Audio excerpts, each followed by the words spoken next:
What's going on, guys? Welcome back to another episode of the Clippers Latest, where we talk all things LA Clippers, quick, fast, and to the point. I'm your host with the most, as you know, Brandon Goggins, back here with another episode for you guys. But before we get into anything, I want to do a quick vibe check with you guys. How are we all feeling? I hope that everybody's doing astoundingly wonderful today. If you're not, I'm sorry about that. Feel free to, leave it in the comment section. I mean, why you not having that good of a day, man? But always remember, there is something to be thankful for, whether it's a good day, whether it's a bad day, there's always the opportunity to live life. And if you're still breathing, you're still, fulfilling that opportunity. So be grateful for it. There's always something to look forward to. It could always be worse, man. So, not to discard whatever you may be going through. Just know that, you still here, you still pushing, and you're going to be okay, man. Everybody at Clipper Nation, we all one family, my boy, or my girl, whoever watching it. We going to be good, man. But without further ado, let's get straight into it because we got a lot to cover today as usual. So let's get this show on the road, why don't we? Now, as you guys mostly know, the Netflix series Starting Five is back with its second season, and there's been a lot to unpack. As you guys may know, the cast consists of Kevin Durant, Jaylen Brown, Shai Gilgeous-Alexander, Tyrese Halliburton, and of course, the reason why we're here talking about it today, James Harden. Now, I ain't gonna sit up here and lie to y'all. You know what I'm saying? I have no reason to. I haven't watched it yet myself. I've been a little busy. Look. I've been a little busy. Things be getting in the way. But I promise I'm gonna get back, or I'm gonna get into it, and then I'm gonna report back with more detail on everything. But if you've been on social media at all, or you follow any type of sports outlet on any type of media, you probably know what's trending from it. We learned something new about our boy James Harden. Well, at least the majority of us knew. It was news to me. Maybe I'm out of the loop. But James is notoriously joked on for always being out partying at the club with Lil Baby and doing all this and that and the third. But we learned from this show that there is much more to James Harden than that. He is actually a father to a 6-year-old son named Jace. And that's not all. He's also having another child on the way with his girlfriend, Paige Spates. So first of all, shout out to them. That's awesome. I got a lot of respect for James Harden for keeping this private. Because, bro, when you're an athlete with kids, their lives are changed before they're even born. Like, a lot of people don't talk about that. They're automatically put in the public spotlight. They get hit with everybody's opinions before they even understand what opinions are. People assume that they're born into wealth, or they having it made, or, you know what I'm saying, all of these things that they assume about these kids, but they don't think about the pressure that comes with that. You know what I'm saying? Like, imagine being 6 years old and having cameras, paparazzi following you everywhere, hearing the world talk down on your dad, and you can't even understand why they so against him. Or on the other hand, people love your dad so much that they expect you to be just like him, fill up his shoes, or be even better and exceed those expectations. That's a lot of weight for a child. You get what I'm saying? So, again, I have a ton of respect for James for keeping this quiet and letting his son, live, you know what I'm saying, at least 6 years without all that constant attention. Although Jace may not remember every moment, at least he got to experience at least some of a somewhat normal life. Like Drake said, I think Drake said it best. I wasn't hiding my kid from the world. I was hiding the world from my kid. And I think that's exactly what James Harden was doing here. I can't knock him for that. It's another, how Giannis, will cover his kid's face up, with emojis or something whenever he posts them. He doesn't want everybody having their face and, knowing what they look like. Obviously, if you're in the local area, you probably, would notice a 6'11" guy, or in James Harden's case, a 6'6" guy picking dude up from school, or picking somebody up from school, and you would have no other, way but to assume that, that's probably their child. But, from the public eye, this was news to a lot of people that James Harden had a son. A lot of people didn't know that. So for him to keep that under wraps, I totally get it. I totally respect it.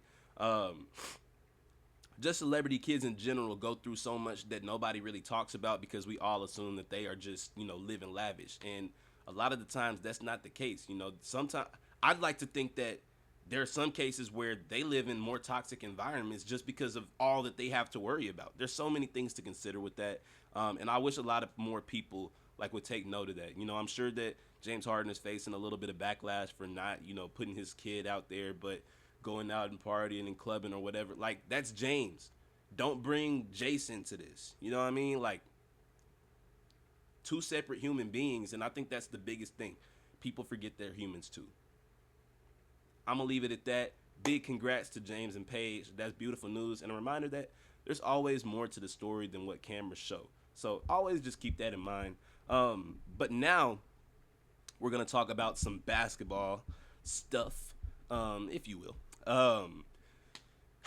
The Clippers opening roster is now official. Shout out to Jamil Telford. Is it Jamal or is it Jamil? It's a Y. So I'm saying Jamil. And I can't remember what the announcer said. But I'm pretty sure it's Jamil. But if I'm wrong, let me know. But Telford, he locked in the final two-way spot, joining both Jordan Miller and Kobe Sanders in that role. Telford gave us 9 points and 3 boards in 16 minutes against the Warriors. Solid, productive, and showing why coaches trust him enough to, fill up that last spot. He's an effort player through and through, and it showed. But of course, unfortunately, that move came with some tough calls. To make room, the team had to waive Jason Preston, plus Ty Washington Jr. and Patrick Baldwin Jr. for the second time this summer, which is kind of crazy. But it's business, and the business side of basketball ain't pretty, but it is real. Still, I think those guys have a chance to land in good spots. Most likely, if they don't get picked up elsewhere, you'll probably see them with the San Diego Clippers this season. And to be honest, I actually think that that's a good thing. More reps, more minutes, more chances to show that, show what they can do. Showcase their skill set, work on their game, and really, develop into a player that belongs in the NBA. So shout out to them, what they contributed to our training camp roster. And yeah, you truly never know what opportunities could come. All it takes is, one injury or mishap on a roster. A roster could shake up or something, and then boom, your number gets called again. I'm not saying that for the Clippers specifically, but I'm saying that for any team. I mean, look at Trenton Flowers, somebody that I was really high on coming into this season. He just signed a 2-way deal with the Bulls, I'm happy for him because he deserved a solid roster spot somewhere. And I hate that we had to be the ones to let him go, but sometimes you got to do what you got to do for the team structure. So I understand, but I think that he's going to go ball out over there. You never know what other opportunities could arise for Washington Jr., Baldwin Jr., or Jason Preston. Shout out to all of them, though. I wish them the best in their endeavors, and once again, appreciate for what they contributed to the Clippers this summer. Now. Somebody asked, I don't remember what video it was, but somebody asked me, how can we watch the Clippers? Could you do a section on how you're able to watch Clippers games this season? So let's run it down real quick. I hope you got your pen. I hope you got a notepad, because y'all need to pay close attention, because I'm about to give y'all the whole rundown. So let's see. I have it pulled up right here on my lucky little phone. Obviously not going to go through every single one. Well, maybe I will. I don't know. We'll see. Obviously, we open up on Wednesday against the Jazz. That's going to be on League Pass. Our first 3 games are on League Pass. But then when we play the Golden State Warriors on October 28th, that game will be on Peacock and NBC. Then the next 2 games in League Pass. Then we play the Oklahoma City Thunder on November 4th. That'll be a game worth watching, and you can find that game on Peacock and NBC as well. And then, that starts a stretch of 4 games that are on some type of broadcast, because the next game against the Phoenix Suns will be on NBA TV. That'll be Bradley Beal's return to Phoenix. And then we play them right back again 2 days later, but this time at home, and that will be on ESPN. And then to cap off that slight streak, we play Atlanta on NBA TV 2 days after that. So Then we have a stretch of league pass games, and then on November 25th, which is, I believe, right before Thanksgiving, we play the Lakers in LA. Well, obviously, but they are the home team. We are traveling to them, and that game will be on Peacock and NBC. Another slate of league pass games. Then we got another stretch of, national broadcast. We got OKC on December 17th. That'll be on NBA TV.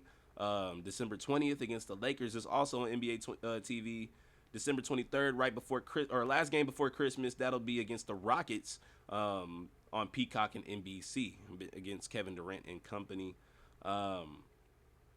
Then we travel to Portland and we play on Prime, December 26th. First game on Prime. I wonder if Blake's going to be calling that game at all. That'll be fun. Then we got a league pass game, and then right after that we play we play the Kings on December 30th. Sorry about that. That'll be on Peacock and NBC. Then we're getting into the new year. We got the Golden State Warriors, first game of the new year that's going to be nationally televised. That'll be January 5th on Peacock. Stretch of league pass games, long stretch of league pass games. Then we're on Prime, League Pass, ESPN, Peacock, NBC, Prime, ESPN, NBA TV, ESPN. You get the gist. I think I've named pretty much every service that we're going to be on. If you haven't gotten it by here or by now, ESPN. I don't know the days. I just have the dates here. ESPN, Prime Video, NBA TV, Peacock, NBC. And then if you do have NBA League Pass, that's where you can watch all Clippers games anytime, anywhere, any place. I don't know. But in the case that you just missed everything that I said, I don't blame you because I kind of started rambling. I kind of realized how many games we're really playing. I wasn't about to go down the whole 82. But like I said, you're picking up on what I'm putting down. But like I said, in the case that you didn't catch up on whatever I just said, you can check the full, always updated schedule at nba.com/team/schedule and then click on Clippers. And that page has the who, what, when, where, why, how, all that you need to know. Plus TV and stream info for every single game. And if you keep forgetting, just bookmark it and you're set.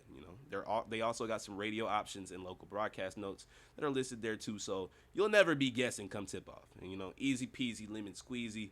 Go visit that website again. That's nba.com/team/schedule. Click Clippers, and you got everything you need right there.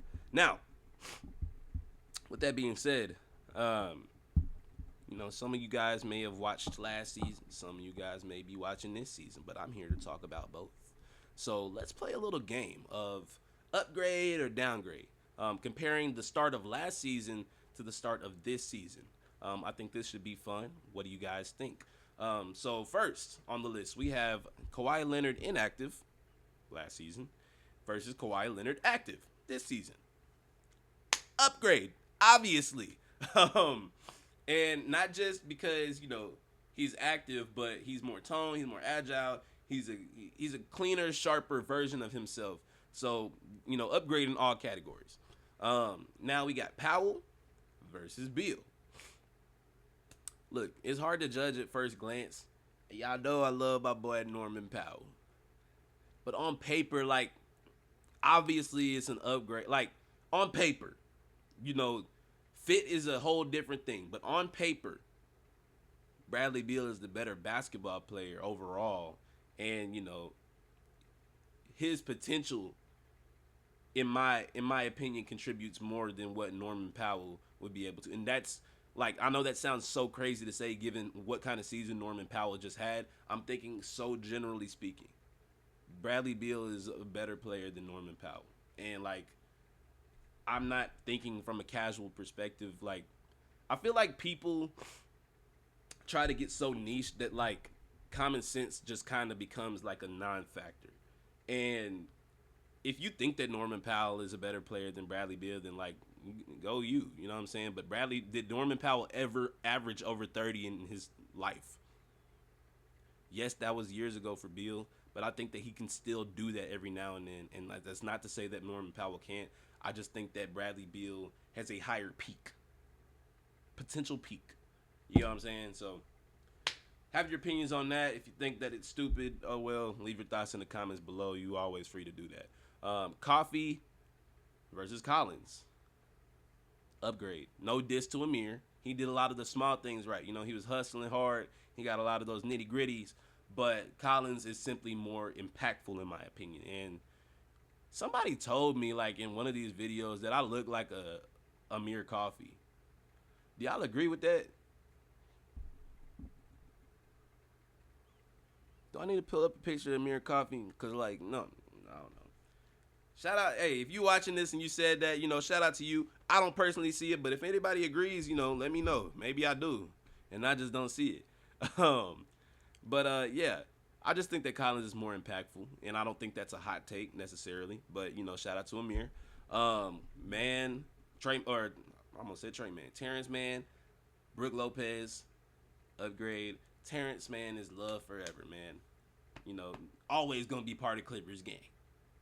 But Brook brings size, rim protection, championship experience, veteran presence. There's just a lot of pros to bringing Lopez on the team. Highland versus Paul. Look, Bones, I love Bones, and I want Bones to get his opportunity. But unfortunately for Nashawn, you know, he was young, he was flashy, he was I hate to call him a Julian Newman type, but it was a lot of dribble, trying to force things, and you know, some of those things wouldn't work. There's a reason why I feel like he hasn't really gotten that much of an opportunity so far in his career. Whereas, you know, we have CP3, who's one of the greatest point guards of all time. Old, masterful, high IQ, Clippers veteran. You know, there's levels to this, man. You know, shout out Nashawn, but Chris Paul gets the upgrade here. Now we got Mo Bamba versus YKN. I'd like to think this is an upgrade as well. I know that it's crazy because, you know, YKN is still a rookie, but I say that the upgrade is in ceiling. Sadly for Mo Bamba, the best thing to happen in his career is Shaq West. Is that a hot take? I don't know. You know, he just never panned out to be the player that people expected him to be, and it's unfortunate. But you know, at least he has a hell of a banger. 2018 will always remember Mo Bamba and Shaq West.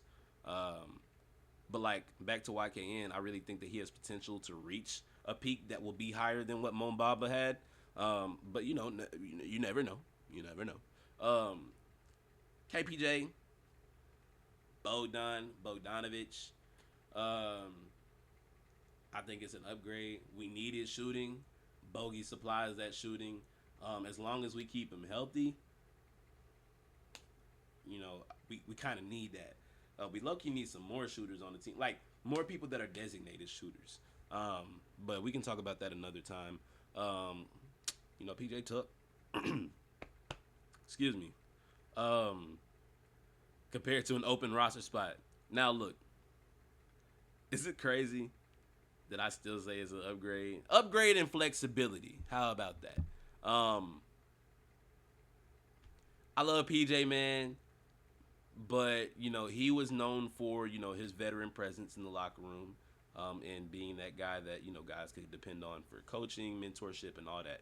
Now, like I said, love PJ, but we got a locker room full of them now that can also, you know, contribute on the court. No diss, but like, I don't know. That open slot allows somebody to come in and, you know, become a difference maker if need be. Then we got Kai Jones and we got Kobe Sanders. I feel like that's an upgrade in fit and focus. You know, Kai, you know, like he was a good baller, but he had his off the court issues. Sanders is young. He's 6'7". He can handle the rock. And he showed a lot of promise already, especially in this most recent game against the Warriors. And then lastly, we have Trenton Flowers versus Jamil Telford. And I didn't really know how to assess this one. So I'm gonna say downgrade just because all my other answers were upgrade. So I'm just doing this for a little bit of variety. But I think that Telford has the tools and time to grow into his role both in LA and San Diego if he plays for the G League like I expect him to. But that's not a diss. I told you that I like Trenton Flowers. I don't think that we should have gotten rid of him.